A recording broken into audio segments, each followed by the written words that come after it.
आज IGL helipad से काशीपुर पहुंचेंगे सीएम धामी। बीजेपी जिला कार्यालय का उद्घाटन करेंगे। बीजेपी संगठन ने सभी तैयारियां पूरी कर ली। गुप्तकाशी में सीमांत पर्वतीय बाल विज्ञान महोत्सव का सीएम ने किया शुभारंभ। बाल वैज्ञानिकों के साथ में जलवायु परिवर्तन पर की चर्चा। सीमांत क्षेत्र विकास परिषद के गठन का किया ऐलान।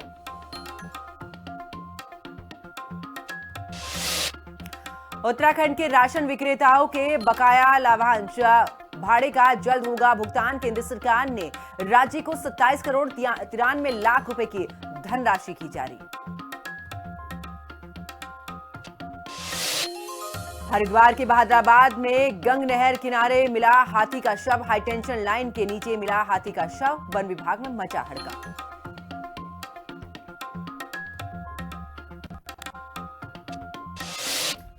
नमस्कार, हिंदी खबर देख रहे हैं आप। मैं हूं आपके साथ पंकज यादव। शुरुआत करते हैं बड़ी खबर के साथ। आज काशीपुर जाएंगे सीएम पुष्कर सिंह धामी। इस वक्त की बड़ी जानकारी आपको दे रहे हैं। आईजीएल हेलीपैड से काशीपुर पहुंचेंगे सीएम धामी। बीजेपी जिला कार्यालय का उद्घाटन मुख्यमंत्री के हाथों होगा। बीजेपी संगठन ने सभी तैयारियां फिलहाल पूरी कर ली हैं। सुरक्षा व्यवस्था पर पुलिस प्रशासन की अलर्ट मोड पर है। बड़ी खबर आपको बता रहे, जहां पर बता दें कि बीजेपी जिला कार्यालय का उद्घाटन आज मुख्यमंत्री के हाथों होगा। बीजेपी संगठन ने सभी तैयारियां फिलहाल पूरी कर ली हैं। सुरक्षा व्यवस्था पर भी पुलिस प्रशासन अलर्ट पर है। इतना ही नहीं, आज काशीपुर जाएंगे सीएम पुष्कर सिंह धामी। तो आपको बता दें कि आईजीएल हेलीपैड से काशीपुर पहुंचेंगे सीएम धामी। बीजेपी जिला कार्यालय का उद्घाटन उनके हाथों होगा। साथ ही बीजेपी संगठन ने सभी तैयारियां फिलहाल पूरी कर ली है। मुख्यमंत्री के दौरे को लेकर सुरक्षा व्यवस्था पर पुलिस प्रशासन अलर्ट मोड पर है। तो काशीपुर का दौरा आज जब मुख्यमंत्री पुष्कर सिंह धामी का आईजीएल हेलीपैड से काशीपुर पहुंचेंगे सीएम। उधर इस दौरान आशा रोडी से देहरादून की ओर जा रहा एक ट्रक मोहबेवाला क्षेत्र में अनियंत्रित होकर सड़क किनारे घर में जा घुसा, जिससे कि घर की दीवार पूरे तरीके से क्षतिग्रस्त हो गई है। इतना नहीं, ट्रक चालक को भी यहां पर काफी चोटें आई हैं। मामले में घर के स्वामी पूरन बहादुर थापा ने कोतवाली पटेल नगर पर तहरीर दी, जिस आधार पर ट्रक चालक मालिक के खिलाफ मुकदमा दर्ज किया गया। लेकिन अगले दिन वादी के परिजनों ने ट्रक को आवेश में आकर यहां पर जलाने की कोशिश की है। इस दौरान उनकी पुलिस के साथ भी जमकर नोकझोंक भी हुई है। तस्वीरें भी हम आपको दिखा रहे हैं। एसपी सिटी ने बताया कि दोनों पक्षों के बीच आपसी सहमति बन गई है। ट्रक संख्या UK17CA0084 यह अनियंत्रित होकर मोहबेवाला के आसपास श्री पूरन बहादुर थापा उनकी मकान की जो बाउंड्री वॉल है उससे अनियंत्रित होकर टकरा गया था, जिससे कि उनकी बाउंड्री वॉल क्षतिग्रस्त हो गई थी। इसके संबंध में श्री पूरन बहादुर थापा के द्वारा थाना पटेल नगर पर एक तहरीर ट्रक स्वामी और ट्रक चालक के विरुद्ध दी गई थी, जिसमें कि विधिवत रूप से अभियोग पंजीकृत किया गया और आगे की विवेचना उसमें प्रारंभ की गई। अगले दिन पुलिस को सूचना मिली कि जो ट्रक है और उसको जो है पूरन बहादुर थापा और उनके परिजनों द्वारा थोड़ा क्षतिग्रस्त करने की कोशिश की जा रही है।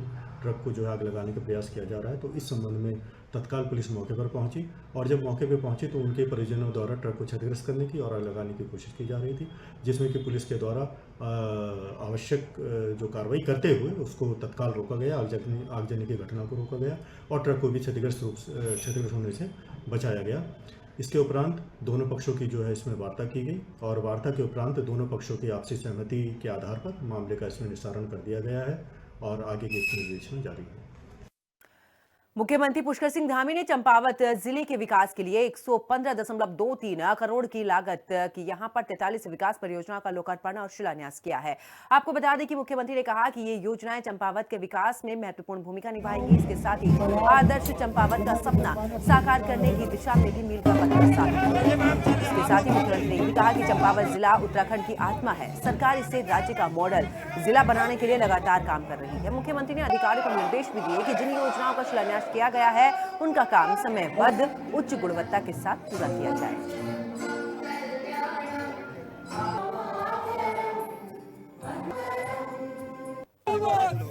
चंपावत जनपद की 43 योजनाएं जिसमें लोकार्पण और शिलान्यास यहाँ पर किए गए हैं और ये सभी योजनाएं अलग अलग सेक्टरों की हैं। अलग अलग सड़कों से लेकर पानी, बिजली, स्कूल और स्थापना सुविधाएँ और इनके बन जाने से निश्चित रूप से यहाँ के नागरिकों को बहुत सुविधाएं मिलेंगी। अस्पताल के भी काम भी जो है जल्दी पूरे होंगे। अनेक काम चंपावत जनपद में आगे बढ़ रहे हैं और अनेक घोषणाएं हैं, जिन घोषणाओं के लिए अलग से जिलाधिकारी और शासन के जो घोषणा सेल वाले लोग हैं वो अलग से बैठक भी करेंगे, जिससे कि सभी घोषणाएं धरातल पर उतरें। जो आवश्यकताएं हैं और जहां काम की आवश्यकता है सभी काम तय समय पर गुणवत्ता के साथ पूरा किया जा सके। मुख्यमंत्री पुष्कर सिंह धामी चंपावत के स्वाला भूस्खलन क्षेत्र पहुंचे, जहां पर मुख्यमंत्री ने स्वाला जोन में भूस्खलन का स्थलीय निरीक्षण किया। मुख्यमंत्री ने भूस्खलन प्रभावित पहाड़ी मलबे की स्थिति, जल निकासी व्यवस्था, सड़क की मौजूदगी, हालत का भी यहां पर जायजा लिया है। निरीक्षण के दौरान जिला अधिकारी ने मुख्यमंत्री को स्वाला भूस्खलन जोन की भौगोलिक स्थिति के बारे में भी विस्तार से जानकारी दी। मुख्यमंत्री ने अधिकारियों को निर्देश दिए कि स्वाला क्षेत्र में स्थायी समाधान के लिए ठोस तकनीकी योजना तैयार की जाए, जिससे कि भविष्य में इस मार्ग पर यानी कि इस रास्ते पर यातायात बाधित ना हो। सीएम ने यह भी कहा कि 2026 तक इस मार्ग को पूरे तरीके से सुचारू बनाया जाएगा। यहाँ पर बार बार भूस्खलन होना और बार बार इसका एलिमेंट खराब होना एक बड़ी समस्या हर बार मानसून के समय में हो जाती है और इस पर काफ़ी काम भी हुआ है, लेकिन उसके बावजूद भी भूस्खलन रुका नहीं है। लेकिन अब इसमें धनराशि जो हमारे राष्ट्रीय राजमार्ग मंत्रालय से और नेशनल हाईवे से स्वीकृत होनी थी वो भी हो गई है। राज्य सरकार और भारत सरकार की दोनों एजेंसियां मिलकर इस पर काम कर रही हैं। इस बार इस अगले वर्ष 2026 तक अप्रैल माह तक पूरी तरह से सुरक्षित कर लिया जाएगा। उसके लिए सभी प्रकार के काम जो है जो भी सभी एजेंसियों को करने हैं एजेंसी। बीएएसएफ जर्मनी के senior principal scientist professor Thomas शबाब ने राज्यपाल retired lieutenant general Gurmeet Singh से मुलाकात की है। इस दौरान दून यूनिवर्सिटी की कुलपति प्रोफेसर सुरेखा डंगवाल भी मौजूद रही हैं। दून यूनिवर्सिटी ने प्रोफेसर थॉमस को प्रोफेसर ऑफ प्रैक्टिस के रूप में नियुक्त किया है। राज्यपाल ने डॉक्टर को यहां पर बीएएसएफ जर्मनी में चल रहे औद्योगिक अनुसंधान की जानकारी ली। इसके साथ ही वैज्ञानिक योगदान की सराहना भी की।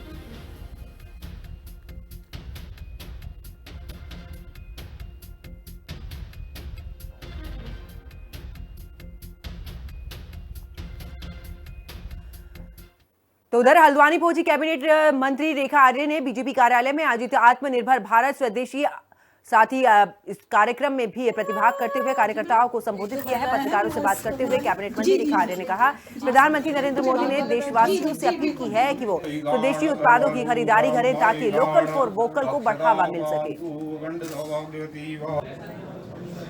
हमारे हल्द्वानी मंडल के देश के महिला कल्याण और पुनर्वास केंद्र हल्द्वानी में आज निर्माणाधीन आवास को लेकर आज निरीक्षण के लिए पहुंचे। निश्चित रूप से पूर्व में भी यहाँ पे मेरा 1-2 बार में आगमन हो चुका है और इसका निरीक्षण किया जा चुका था। और जब देखा गया था तो इसमें चूँकि बहुत पुरानी बिल्डिंग थी, लगभग 50-60 वर्ष पुरानी हो गई थी और बहुत आवश्यकता ये महसूस हो रही थी कि आज के समय की आवश्यकता के अनुरूप जो है इसका जीर्णोद्धार किया जाए, जिसको लेकर मैं माननीय मुख्यमंत्री जी को इस विषय का संज्ञान दिया गया और उनका मैं बहुत धन्यवाद करती हूँ कि उन्होंने इसके ध्वस्तीकरण के आदेश के साथ साथ में इसमें नवनिर्माण के लिए उसमें अनुमति दी और लगभग 8 करोड़ की धनराशि के साथ में यह पुनर्वास केंद्र बनेगा, जिसमें प्रथम 3 करोड़ की धनराशि निर्गत कर दी गई। ग्राम्य विकास मंत्री गणेश जोशी ने इसे यहां पर कैंप कार्यालय में दिव्य ज्योति स्वयं सहायता समूह की महिलाओं के साथ एक प्रतिनिधि मंडल ने भेंट की है। इस दौरान महिलाओं ने स्वदेशी एलईडी लाइट्स की लड़ियां मंत्री को भेंट की है। समूह की महिलाओं ने बताया कि बीते कई सालों से रायपुर ग्रोथ सेंटर में एलईडी लाइट्स निर्माण का कार्य चल रहा है। इस अवसर पर ग्राम्य विकास मंत्री ने महिलाओं की बनाए स्वदेशी एलईडी लाइट्स की सराहना की है।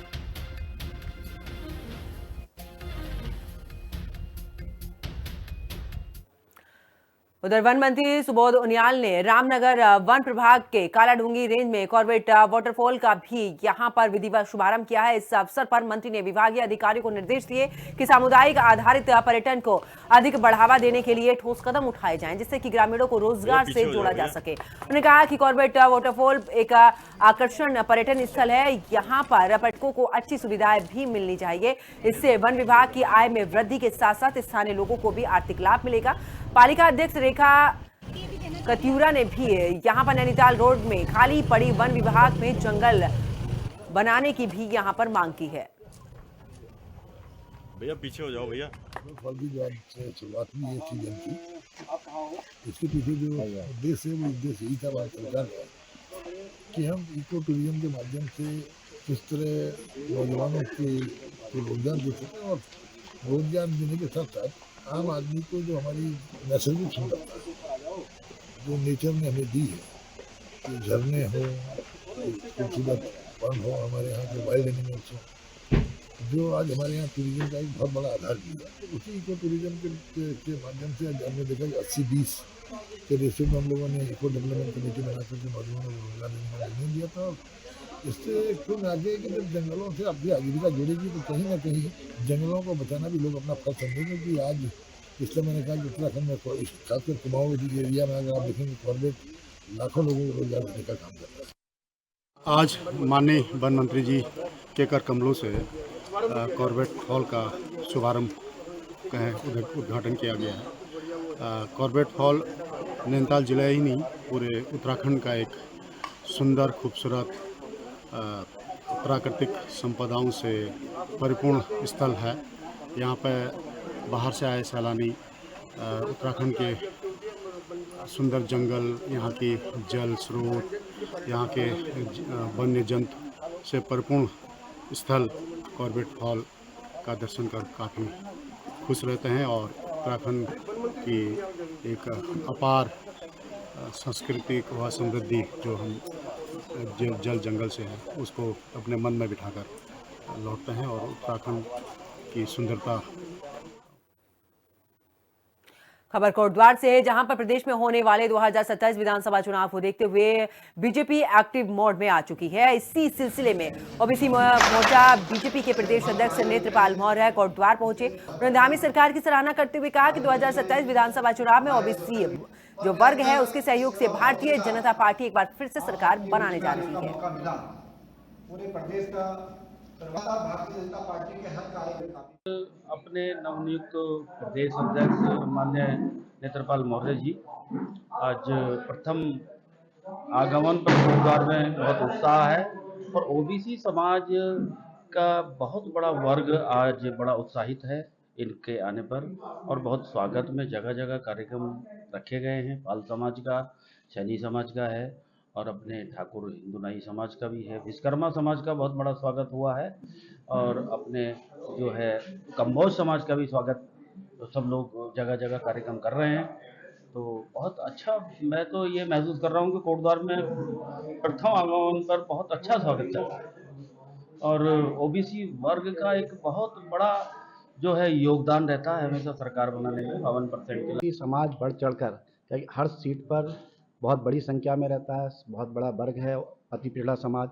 देश के प्रधानमंत्री निरंतर इस समाज की चिंता करते आ रहे हैं। आपने केंद्र में जिस तरीके से 27% आरक्षण का लाभ और 27 कैबिनेट मंत्री में जो दिया है और उसके अलावा उत्तराखंड सरकार में भी आपने नगर निगम में जिस तरीके से देखा, नगर पालिकाओं में बहुत बड़ी संख्या में अति पिछड़े समाज को मौका मिला है और नगर पालिका में भी आपने देखा बहुत बड़ी संख्या में ओबीसी समाज को चेयरमैन बने हैं। और आपने भी जिला पंचायत में देखा जिस तरीके से बहुत बड़ी संख्या में ओबीसी समाज के लोग जिला पंचायत अध्यक्ष बनकर नेतृत्व निभा रहे हैं। ये कहीं ना कहीं प्रदेश के माननीय पुष्कर सिंह धामी जी की मेहनत और कार्यशैली को देखकर आता है कि आज जनता का विश्वास उन पर बना है और 2027 में पुनः उनके नेतृत्व में तीसरी बार भारतीय जनता पार्टी की सरकार उत्तराखंड में बनने जा रही है और बहुत बड़ी संख्या में उत्तराखंड में बहुत बड़ी संख्या में हम लोग सीटें जीतने। हल्द्वानी में वरिष्ठ कांग्रेस नेता राज्य आंदोलनकारी ललित जोशी के नेतृत्व में सरकार द्वारा हल्द्वानी शहर के जमीनों के बढ़ाए गए सर्किल रेट के खिलाफ एक पंचायत का आयोजन यहां पर किया गया है, जिसमें सरकार से जल्द बढ़ाई गई सर्किल रेट वापस लेने की मांग की गई है। ललित जोशी ने कहा कि सरकार ने 400 गुना सर्किल रेट बढ़ा दिए हैं। उन्होंने कहा कि सरकार अगर अपने इस फैसले को वापस नहीं लेती है तो एक बड़ा जन आंदोलन यहां पर किया जाएगा। देखो, इससे भयानक महंगाई बढ़ेगी, लोगों का रोटी कपड़ा और मकान का सपना खत्म हो जाएगा। और सबसे बड़ी बात है, ये कौन सा तरीका है कि आप 400 गुना टैक्स बढ़ा दोगे भाई? ये क्या तरीका है? ये तो एक छोटा सा आदमी होगा वो ले ही नहीं पाएगा। जो अपनी इनकम टैक्स 5 लाख भरता है, कोई भी आदमी, बच्चा होगा तो मैं नहीं कह सकता, कोई आदमी कोई बता दे मुझे, एक बिल्कुल कोने से कोने पर भी चले जाए वो यहाँ पर जो है मकान अपना अगर बनाएगा तो 15-20 लाख रुपए से नीचे का जो है वो खरीद ही नहीं सकता आज के दिन में हल्द्वानी में। अब उसकी सरकारी कीमत अगर आप जो है जो 1 लाख थी उसको तुम 8 लाख कर दोगे और टैक्स देता है वो 5 लाख का, तो 8 लाख का प्लॉट कैसे खरीदेगा? ये बेतुका सा है, ये निर्णय बेतुका सा है। इससे बहुत लोग प्रभावित होंगे, इससे रोजगार प्रभावित होगा। सलाह मेरी ये है उन अधिकारियों को, देखो मेरा अनुरोध है, सरकार से भी विरोध नहीं कर रहा, अनुरोध है कि आप इसको ठीक करो। उत्तराखंड हाईकोर्ट ने मुख्य वन संरक्षक राहुल के खिलाफ मुकदमा चलाने की सरकार की अनुमति पर फिलहाल रोक लगा दी है। अधिवक्ता ने जानकारी दी है कि राहुल ने पहले अवैध निर्माण कार्यों के विरुद्ध आपत्ति दर्ज कराई थी। उन्हें जांच कमेटी से क्लीन चिट भी मिल चुकी है। बावजूद इसके शासन ने 7 दिन बाद अपने पहले निर्णय को बदलते हुए मुकदमा चलाने की अनुमति दे दी। अधिवक्ता मनाली ने भी बताया है कि जब पहले अनुमति नहीं दी गई थी तो महज 7 दिनों में कोई नया सबूत या फिर ये कहे कि प्रगति नहीं हुई जिससे कि शासन के इस निर्णय को सही ठहराया जा सके।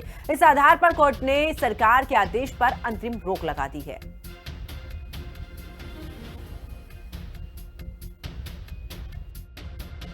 निदेशक कॉर्बेट थे, उनके विरुद्ध परमिशन नहीं दी गई, ये देखते हुए कि उनके द्वारा ये निर्माण कार्यों के विरुद्ध पूर्व में आपत्तियां की गई थी और क्लीन चिट भी उनको पहले कमेटीज में मिली है।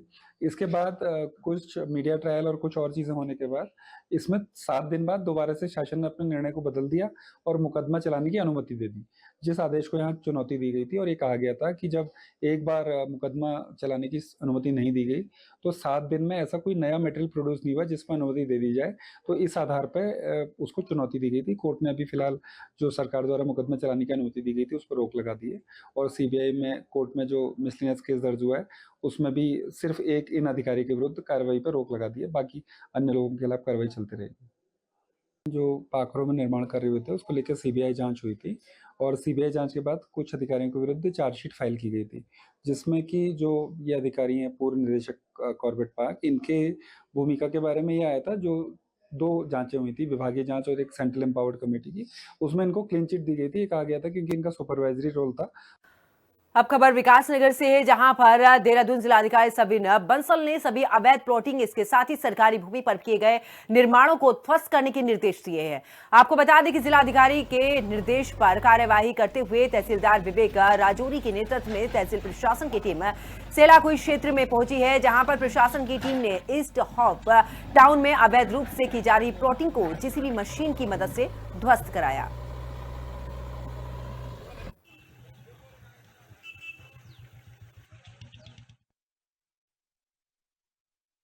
उसमें हमने एसडीएम कंसर्न को निर्देशित कर दिया है कि कमेटी ऑलरेडी एग्जिस्ट करती है, अगले 10 दिवसों में वो हमारे तहसीलदार की अध्यक्षता में स्वयं जाकर या तो जो इलीगल स्ट्रक्चर्स हैं उनको ध्वस्त करवाएंगे और यदि उनके पास कोई कागजात हैं तो उनसे कागजात ड्यू नोटिस देकर कागजात प्राप्त कर लेंगे और उसमें फिर हमारे जो ऑनरेबल सुप्रीम कोर्ट के ऑर्डर्स हैं अवैध अतिक्रमण को लेकर उसके अनुसार कार्रवाई की। तो चलिए आगे बात टिहरी की करते, जहां पर डीएम नीतिका खंडेलवाल ने कहा है कि सोंग नदी के पास बसे ग्रामीण क्षेत्र में सरकारी राशन हेली सेवा के माध्यम से राशन उपलब्ध कराए जा रहे हैं।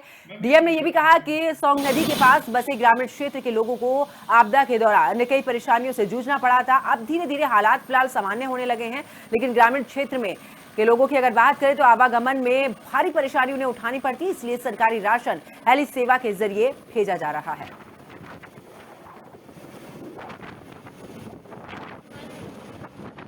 हमारे जो गांव थे जो बिल्कुल ही मेन रोड और मेन स्ट्रीम से कट गए थे, उस समय हम लोगों ने जो आपदा के तौर पे, आपदा राहत सामग्री के तौर पे हम लोग जो राशन किट देते हैं, जो माननीय मुख्यमंत्री जी के हमेशा निर्देश रहते हैं कि तुरंत सहायता पहुंचनी चाहिए, उस पर हम लोगों ने उस समय जो हमारे आपदा के राशन किट्स थे, कुछ ज़रूरत का सामान था, त्रिपाल आदि ये सब था, उसको हम लोगों ने हेलीकॉप्टर के माध्यम से ड्रॉप करवाया था। उस समय लगभग हमारे 6 गाँव में इस तरीके से हम लोगों ने राहत सामग्री पहुँचाई थी।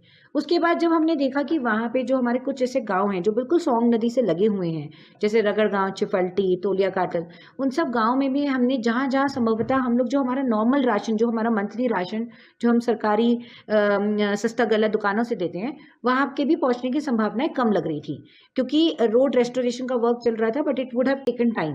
तो उसको देखते हुए हमें लगा कि जब पहले 10 दिन में ही वो राशन पहुँच जाना चाहिए और लोगों को डिस्ट्रीब्यूट हो जाना चाहिए, तो उसको लेते हुए भी हमने रगड़ गाँव की जो 4 ग्राम सभा जो रगड़ गाँव की पीडीएस शॉप से लिंक्ड है, और कुंड गाँव की भी 4 ग्राम सभा जो कुंड की पीडीएस शॉप से लिंक्ड है, लगभग 46 कुंटल जो राशन है वो हम लोगों ने हेली सेवा के माध्यम से, यूकाडा के सेवा के माध्यम से हम लोगों ने वो ड्रॉप करवाया है।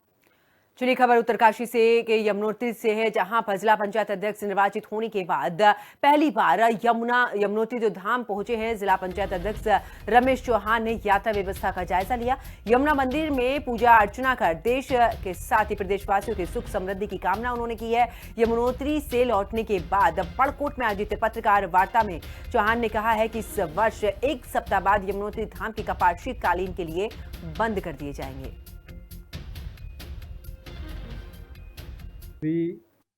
अध्यक्ष निर्वाचित होने के बाद पहली बार ही मेरा यमुनोत्री का प्रवास था। माँ यमुना जी के चरणों में हाजिरी लगा के आया हूँ और इस वर्ष की जो यात्रा है लगभग 1 सप्ताह की यात्रा अब रह गई है, उसका भी हमने आकलन किया और आने वाली जो अगले वर्ष की यात्रा है उसके लिए जो करणीय काम हो सकते हैं, क्योंकि इसके बाद शीतकाल होगा, फिर बर्फबारी हो जाएगी तो काम करना वहाँ पर चुनौती हो जाता है। इसलिए हम लोग गए और अधिकारी, पूरा विभाग, हमारे जनप्रतिनिधि, वहाँ जितने भी मजदूर संगठन है, जनप्रतिनिधि हैं, पंडा समाज है, मंदिर समिति है, सभी के साथ समन्वय बनाते हुए जो वहाँ चीज़ें हो सकती है, कुछ शॉर्ट टर्म वाली है, कुछ लॉन्ग टर्म वाली है, तो जिसमें घोड़ा पड़ाव है, डंडी कंडी के पड़ाव है और जो मजदूरों के रहने की व्यवस्था है, शौचालय की व्यवस्था है, स्वच्छता की व्यवस्था है, उन सभी विषयों पर हमने चर्चा की है। आगे बात करते हैं ऋषिकेश के श्रीदेव सुमन विश्वविद्यालय कैंपस में 2 दिवसीय अंतर्राष्ट्रीय शिविर यहां पर सेमिनार का भी शुभारंभ हुआ है। पहले दिन देश विदेश के 180 प्रतिनिधियों ने सेमिनार में ऑनलाइन ऑफलाइन हिस्सा लिया। इस दौरान सबसे ज्यादा विस्तृत चर्चा आर्टिफिशियल इंटेलिजेंस के संबंध में हुई है, जिसकी वजह से सबसे ज्यादा देश विदेश में साइबर फ्रॉड हो रहे हैं। 120 से अधिक रिसर्च पेपर सेमिनार में पहुंचे हैं, जिसमें साइबर अपराधों से लड़ने के सुझाव दिए गए। आजकल देखते हैं कि हमारे भारत के नागरिक जो कि स्मार्टफोन्स यूज कर रहे हैं, डिजिटल इरा में हम लोग रह रहे हैं, तो हर कोई स्मार्टफोन यूज कर रहा है और हम देखते हैं कि मोबाइल पे आजकल कॉल आती है कि मैं फला रिश्तेदार बोल रहा हूँ, मुझे इमरजेंसी में फंस गया हूँ, मुझे पैसे की आवश्यकता है। तो ये जो फ्रॉड है ये होता है AI driven voice cloning scam, जिसके अंदर पर्टिकुलर इंसान की जो वॉइस होती है उसकी क्लोनिंग की जाती है और फिर उसको वो रिकॉर्ड करके उसको प्ले किया जाता है और जब हम कॉल रिसीव करते हैं तो हमें लगता है कि हमारा जो रिश्तेदार है फंस गया है, हमें फ़ौरन उसका पैसा ट्रांसफ़र कर देना चाहिए। तो मेरा कहना ये है कि पैसे ट्रांसफ़र करने से पहले एक काम जरूर करें कि उस पर्टिकुलर बंदे को अपने मोबाइल से खुद कॉल करें, क्योंकि जब हम कॉल करेंगे तो वो बंदा अधिकतर यही होता है कि कहता है कि नहीं, मैंने तो कोई कॉल नहीं किया, किसी और ने कॉल किया होगा। तो इस फ्रॉड से बचने का एक सॉल्यूशन यही है कि पैसे ट्रांसफर करने से पहले, क्योंकि आज की दुनिया में हमें किसी पर विश्वास नहीं करना चाहिए। आज हमारे श्रीदेव सुमन विश्वविद्यालय के परिसर ऋषिकेश परिसर में एक 2 दिवसीय अंतर्राष्ट्रीय सेमिनार कॉन्फ्रेंस का आयोजन किया जा रहा है। Emerging trends in artificial intelligence पर किया जा रहा है। एक्चुअली इस हमारे जो कॉन्फ्रेंस में है, इसके जो हमारे कन्वीनर हैं प्रोफेसर गौरव वासनेक जी हैं, इनकी इंटायर टीम ने इसमें अच्छा कार्य किया हुआ है। बेसिकली इस कॉन्फ्रेंस में हमने करीब 160 से अधिक कोर्सेज हमारे साथ एब्स्ट्रैक्ट इसमें आए हैं। मोर देन 160 एब्स्ट्रैक्ट हम लोगों ने अभी तक इसमें प्राप्त किए हैं और हमारे जो इसमें कीनोट स्पीकर्स हैं IIT से हैं, MIT यूनिवर्सिटी से हैं और देश विदेश से कई बाहर की यूनिवर्सिटी से भी हमारे जो कीनोट स्पीकर्स हैं और इसमें जो स्पीकर्स हैं वो प्रतिभाग करेंगे। कुछ स्पीकर्स में ऑनलाइन करेंगे, कुछ ऑफलाइन करेंगे। चलिए आगे बात चंपावत की करते। चंपावत जिले के बाराकोट ब्लॉक में भी झिरकुनी ग्राम सभा में उल्टी दस्त की वजह से गांव के कई ग्रामीण बीमार पड़ गए हैं, जिसमें से 8 ग्रामीणों को गंभीर हालत में 108 के जरिए लोहाघाट उप जिला चिकित्सालय लाया गया है, जहां पर उनका physician doctor Rakesh Joshi, doctor Diksha के द्वारा यहां पर उपचार किया गया है। जिला चिकित्सा की अगर बात करें तो यहां पर चिकित्सा अधीक्षक डॉक्टर विराज राठी ने बताया कि उल्टी दस्त से पीड़ित सभी मरीजों का उपचार किया जा रहा है। फिलहाल उनकी स्थिति स्थिर है और खतरे के बाहर है। ग्राम प्रधान झिरकुनी, मेरे ग्राम का झिरकुनी बाराकोट में पड़ती है। 3-4 दिन से उल्टी दस्त हो रहे हैं, मतलब 8 मरीज तो लगातार में एडमिट कर रखे हैं अभी मैंने, और पूरे गांव में लगभग अभी 15-20 आदमी और हैं जो उल्टी दस्त हो रहे हैं, उनको ब्लड भी निकल रहा है उल्टी करते हुए। मैं स्वास्थ्य विभाग से अनुरोध करता हूं कि वो तुरंत एक टीम बनाकर सैंपल लेके और उनका ट्रीटमेंट शुरू कर दें। तो स्वास्थ्य विभाग के किसी अधिकारियों को जानकारी दी गई? सीएमओ साहब को मैंने जानकारी दे दी है। आज सुबह 10:30 बजे हमारे पास 108 से जिरकोनी गांव से, जो कि बाराकोट ब्लॉक के अंदर में आता है, लगभग 8 पेशेंट आए, जो सभी ने बताया कि 3 दिन से उनके पेट में दर्द हो रहा था, किसी को उल्टी और किसी को दस्त की शिकायत है। सभी को हमने ट्रीटमेंट स्टार्ट किया। चलिए आगे बात करते हैं। अक्टूबर का माह चल रहा है, वहीं मौसम विभाग के वैज्ञानिक रोहित थपलियाल ने भी पुनः अनुमान जताते हुए यहां पर आने वाले 2 दिनों में प्रदेश के पर्वतीय क्षेत्र उत्तरकाशी, रुद्रप्रयाग, चमोली, बागेश्वर जिलों में हल्की बारिश के साथ में अधिकतम स्थानों पर मौसम सामान्य रहेगा। वहीं प्रदेश का न्यूनतम अधिकतम तापमान सामान्य है। ठंड को लेकर भी अभी कुछ दिनों तक सामान्य आसार दिखाई दे रहे हैं।